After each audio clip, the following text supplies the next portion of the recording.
Pražský Strahov dobře zná takzvaná kolečka v podání výkonných závodních vozů a s nimi spojené pálení pneumatik. To vše za velkého jásotu fandů.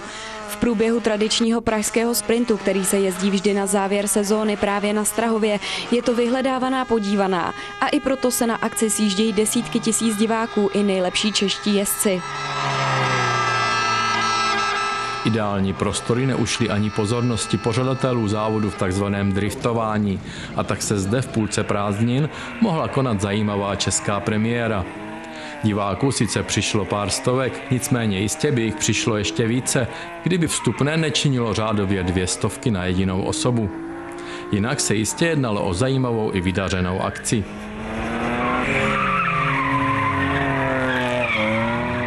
O prvním srpnovém víkendu pokračoval na Strahově již 7. závodem Evropský šampionát v driftování, který byl zároveň součástí domácí metrostav série. Na startu nechyběl ani vedoucí muž průběžného evropského pořadí, ale pohár primátora hlavního města Prahy určený pro vítěze si nakonec po zásluze odvezl Matyáš Vaněk, jenž ve vyrovnaném finále udolal dalšího našince Ladislava Bezoušku.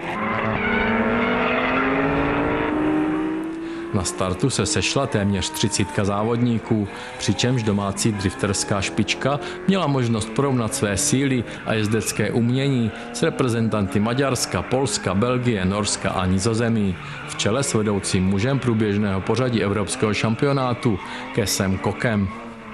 Při této disciplíně jde o jezdecké umění, zvládání vozu v plynulém smyku a o co nejefektnější průjezdy.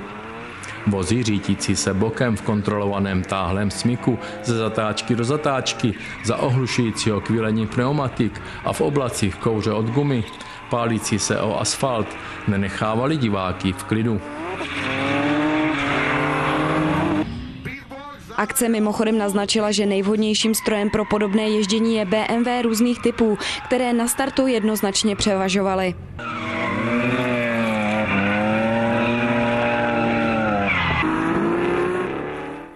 Fantastickou jízdu i souboje předváděl Ivan Miškovský s unikátním žlutým monstrem, zvaným Tatrabant, což je zdánlivě Trabant. V jehož útrobách se ale ukrývá úžasně znějící motor z Tatry 613. Škoda, že nepostoupil z rozjížďky proti Belgičanovi, která se dvakrát pro úžasnou vyrovnanost opakovala. Nepostoupil, protože pneumatiky žlutého monstra tak dlouhé driftování prostě nevydržely. Nechyběli ani 15 či 16letí jezdci, kteří si vedli stejně dobře jako zkušení matadoři. O komplikaci se postarala sobotní průtrž Mračen, která proměnila v polovině sobotní kvalifikace závodní dráhu v Brouzdaliště, takže se rozjížďky dojížděly až v neděli. Do finále se po velkém boji, napínavém do posledních metrů a po opakovaných jízdách, což pravidla při rovnosti výkonu jezdců umožňují, nakonec dostali 2 Češi. Nejvíce se nakonec mohli radovat Matyáš Vaněk, který těsně porazil Ladislava Bezoušku. Zkušený favorit Kýskok si pak průběžně vedoucí pozici pojistil ziskem bodů za 3. místo. Z našich se ještě Stanislav Bezouška, startující stejně jako všichni 3 medailisté z BMW, umístil na konečném 6. místě. V rámci českého šampionátu byl ale bronzový.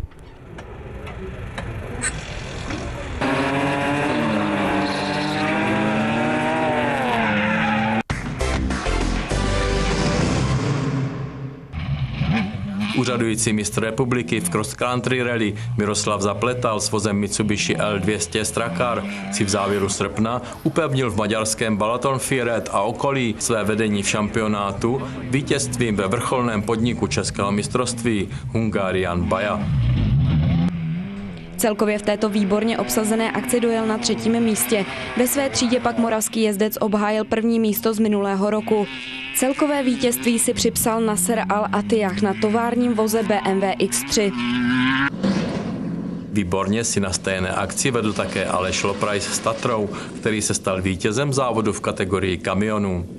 Nedělní etapa byla ale pro kamiony zrušena z důvodu těžké havárie maďarského jezdce Gála, jemuž následně celý vůz schořel na trout. Posádka ale vyvázla nezraněna.